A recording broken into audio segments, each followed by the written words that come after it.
Assalamualaikum warahmatullahi wabarakatuh. Bapak, kedatangan saya kali ini mau minta izin untuk mewawancarai Bapak mengenai kasus-kasus dilema etika dan bujukan moral. Apakah Bapak berkenan untuk saya wawancarai? Ya, siap. Insya Allah pertanyaannya kalau saya bisa jawab mungkin saya jawab. Kalau tidak bisa mungkin saya perlu belajar lagi ya Bu. Terima kasih Pak. Mungkin saya mulai ya pertanyaannya. Ya. Jadi selama ini bagaimana Bapak mengidentifikasi kasus-kasus yang merupakan dilema etika atau bujukan moral? Terima kasih atas pertanyaannya. Saya biasanya tahu kalau ada dilema etika saat ada konflik atau masalah antara aturan sekolah dengan kebutuhan pribadi siswa. Seperti kasus siswa terlambat tapi punya niat tinggi untuk tetap masuk sekolah, atau bisa juga siswa berkelahi karena hal sepele dan lain sebagainya. Itu sekedar contoh-contohnya saja Bu, sebagian. Terima kasih. Lalu Pak, selama ini bagaimana Bapak menjalankan pengambilan keputusan di sekolah Bapak, terutama untuk kasus-kasus di mana ada dua kepentingan yang sama-sama benar atau sama-sama mengandung nilai kebajikan? Terima kasih. Saya biasanya Bu, kalau ada masalah seperti yang tadi, selalu mengajak berdiskusi bersama ya rekan-rekan guru di sini. Terus mengajak beberapa orang dari tim pimpinan dan pengelola sekolah untuk berdiskusi. Kami pertimbangkan semua sisi dari masalah dan dampaknya sebelum memutuskan. Jadi kami berusaha mencapai kesepakatan bersama yang adil untuk semua, baik dewan guru, anak-anak, juga orang tua. Begitu Bu. Terima kasih. Lalu langkah-langkah atau prosedur seperti apa yang biasa Bapak lakukan selama ini? Waduh, ini mungkin lebih sulit ya Bu. Banyak ya Pak ya. Ya diantaranya yang tahu aja ya Bu. Langkah-langkahnya yang ke-1, mengumpulkan semua informasi terkait. Jadi informasi apakah yang baik atau yang jeleknya lalu dikumpulkan. Setelah terkumpul nanti diidentifikasi nilai-nilai yang bertentangan. Di antaranya bertentangan dengan yang baik dan yang tidaknya. Setelah itu dipertimbangkan dampak keputusan untuk semua orang, dan setelah dipertimbangkan lalu mengambil beberapa di antaranya dewan guru atau kalau perlu dari tim sekolah seperti apa itu komite, kemudian orang tua, lalu diajak berdiskusi, dan setelah diskusi lalu mengambil keputusan untuk melangkah yang lebih jauh berdasarkan analisis tersebut. Nah setelah itu dibuat rencana Bu untuk melaksanakan keputusan. Begitu mungkin Bu. Lalu hal-hal apa saja yang selama ini Bapak anggap efektif dalam pengambilan keputusan pada kasus-kasus dilema etika? Yang paling efektif adalah melibatkan berbagai orang dalam proses keputusan, berkomunikasi dengan jelas dan transparan dalam membuat keputusan. Juga mengikuti prosedur yang sudah ada dan memastikan keputusan sesuai dengan prinsip aturan di sekolah itu masing-masing. Mungkin Bu, kadang-kala ini berbeda ya Bu, masing-masing sekolah ya. Dan etika yang memanusiakan atau sila yang kedua ya Bu, itu Pancasila kemanusiaan. Mungkin itu Bu, terima kasih. Lalu ya Pak, masih ada beberapa pertanyaan ini, boleh Pak? Ya boleh. Ya, Selanjutnya, hal apa saja yang selama ini merupakan tantangan nih dalam pengambilan keputusan pada kasus-kasus dilema etika? Waduh, lebih dalam ya Bu, ini sampai kepada banyak pertanyaan tentang tantangannya. Terima kasih. Ya, mungkin ini pendapat saya. Tantangannya termasuk konflik kepentingan antara pihak-pihak yang terlibat, tekanan dari luar, dan ketidakpastian dalam memilih keputusan yang tepat. Kadang-kadang sulit untuk membuat keputusan yang diterima oleh semua pihak. Itu Bu mungkin jawabannya. Ya, Pak. Lalu ya Pak, apakah Bapak memiliki sebuah tata kala atau jadwal tertentu dalam sebuah penyelesaian kasus dilema ITK? Atau apakah Bapak langsung menyelesaikannya di tempat atau membuat jadwal dahulu untuk menyelesaikannya? Bentuk dan prosedurnya seperti apa yang Bapak jalankan? Ini banyak nih Pak, maaf. Ya, terima kasih Bu. Ini mungkin diantaranya kadang-kala ya sebagian Bu.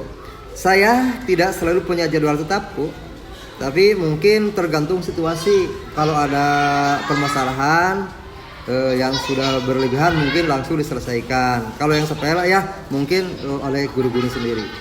Tapi saya selalu berusaha menyelesaikan masalah secepat mungkin sambil memastikan semua langkah yang diambil dengan hati-hati. Biasanya saya membuat rencana dan memberikan tenggang waktu untuk setiap langkah. Tetapi ini tetap fleksibel Bu. Jadi tidak dibatasi lah. Mungkin tergantung kepada situasi pada waktu itu apakah berubah atau tidak. Terima kasih Bu. Lalu ya Pak, adakah seseorang atau faktor-faktor apa yang selama ini mempermudah atau membantu Bapak dalam pengambilan keputusan dalam kasus-kasus dilema etika? Terima kasih. Dukungan dari tim yang kompak dan memiliki pedoman etika yang jelas sangat membantu Bu. Jadi mungkin dari pihak Dewan Guru, mungkin atau bisa juga penjaga atau staf sekolah lah boleh mungkin. Jadi kadang-kala ini dari orang tua Bu mungkin. Terkadang saya juga melibatkan konsultan. Nah ini juga Bu, konsultan atau mediator dari luar jika diperlukan. Untuk mendapatkan pandangan tambahan, dukungan dari keterlibatan seluruh warga sekolah juga memudahkan proses keputusan tersebut Bu. Jadi tadi dikatakan ini ya dari semua pihak, dari guru-guru, penjaga juga dari para orang tua. Terima kasih Bu. Ya, pertanyaan terakhir ya Pak. Ya, boleh. Dari semua hal yang sudah Bapak sampaikan nih, pembelajaran apa yang Bapak petik dari pengalaman-pengalaman pengambilan keputusan dilema etika? Ya, terima kasih. Mudah-mudahan ini yang terakhir ya Bu. Ya. Saya belajar bahwa keterbukaan dan komunikasi itu sangat penting dalam pengambilan keputusan Bu. Jadi memang kan semuanya juga keterbukaan ya Bu. Jadi kalau lamun cek sunanama lamun sumput salinung teh kadangkala ya dalam rumah tangga juga kadangkala itu terjadi kacauan ya Bu. Nah ini juga begitu Bu di pihak sekolah dalam bidang sekolah. Saya juga belajar bahwa penting untuk mempertimbangkan semua aspek dan dampak dari keputusan serta fleksibel Bu untuk menyesuaikan keputusan jika diperlukan. Rupanya mungkin Bu itu sekedar jawaban, mudah-mudahan dapat memuaskan pertanyaan yang Ibu berikan kepada saya. Terima kasih. Wassalamualaikum warahmatullahi wabarakatuh. Waalaikumsalam warahmatullahi wabarakatuh. Terima kasih Bapak sudah meluangkan waktu untuk saya untuk diwawancarai. Apa yang Bapak sampaikan sangat bermanfaat untuk saya. Nanti saya terapkan di sekolah saya. Ya, terima kasih Pak. Mangga. Assalamualaikum warahmatullahi wabarakatuh. Waalaikumsalam warahmatullahi wabarakatuh. Ya. Bismillahirrahmanirrahim. Assalamualaikum. Waalaikumsalam warahmatullahi wabarakatuh.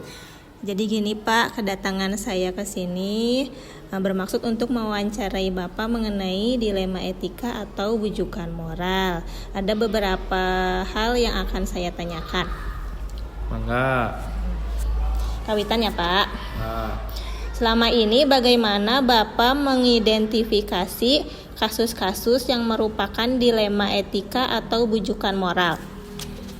Kami bisa tahu jika ada dilema etika ketika ada situasi di mana kepentingan atau nilai-nilai bertentangan. Misalnya, jika ada siswa yang mengalami masalah di rumah dan itu berdampak pada sekolah, atau ketika ada keputusan yang sulit yang harus dibuat, kita harus berhati-hati dan mendiskusikannya dengan baik.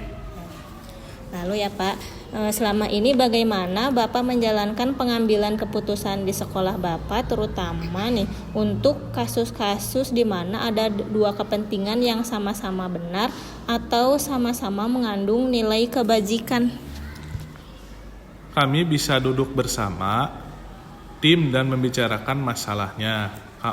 Kami pertimbangkan semua aspek dan mendengarkan pendapat orang lain. Kemudian kami membuat keputusan berdasarkan apa yang terbaik untuk semua pihak yang terlibat. Ya. Lalu langkah-langkah atau prosedur seperti apa yang biasa Bapak lakukan selama ini? Pertama, kami kumpulkan semua informasi yang ada. Kedua, kami identifikasi nilai-nilai yang bertentangan. Ketiga, kami bicarakan dengan tim untuk mencari solusi yang adil. Setelah itu, kami buat keputusan dan menyusun rencana untuk melaksanakannya. Lalu hal-hal apa saja yang selama ini Bapak anggap efektif dalam pengambilan keputusan pada kasus-kasus dilema etika? Yang efektif adalah melibatkan semua pihak dalam diskusi, memastikan semua orang tahu apa yang terjadi, dan membuat keputusan yang jelas dan adil.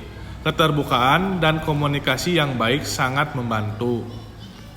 Lalu hal-hal apa saja yang selama ini merupakan tantangan dalam pengambilan keputusan pada kasus-kasus dilema etika? Tantangannya termasuk menghadapi tekanan dari berbagai pihak, kesulitan memuaskan semua orang sepertinya ya Pak ya. Ya. Dan membuat keputusan yang tepat ketika ada banyak faktor yang harus dipertimbangkan. Apakah Bapak memiliki tata kala atau jadwal tertentu dalam sebuah penyelesaian kasus dilema etika? Apakah Bapak langsung menyelesaikannya di tempat atau membuat jadwal dulu untuk menyelesaikannya? Apa ada bentuknya dan prosedur apa yang Bapak jalankan selama ini? Kami tidak punya jadwal tetap, tapi kami berusaha untuk menyelesaikan masalah secepat mungkin. Kami buat rencana tindakan dan memberikan waktu untuk setiap langkah agar semuanya berjalan lancar. 2 pertanyaan lagi ya Pak. Siap. Adakah seseorang atau faktor-faktor apa yang selama ini mempermudah atau membantu Bapak dalam pengambilan keputusan dalam kasus-kasus dilema etika? Dukungan dari tim sekolah, adanya pedoman yang jelas, dan bantuan dari konsultan jika perlu sangat membantu. Dukungan dari pimpinan dan komunitas sekolah juga penting. Terakhir ya Pak, dari semua hal yang sudah Bapak sampaikan, pembelajaran apa yang Bapak petik dari pengalaman mengambil keputusan dilema etika selama ini?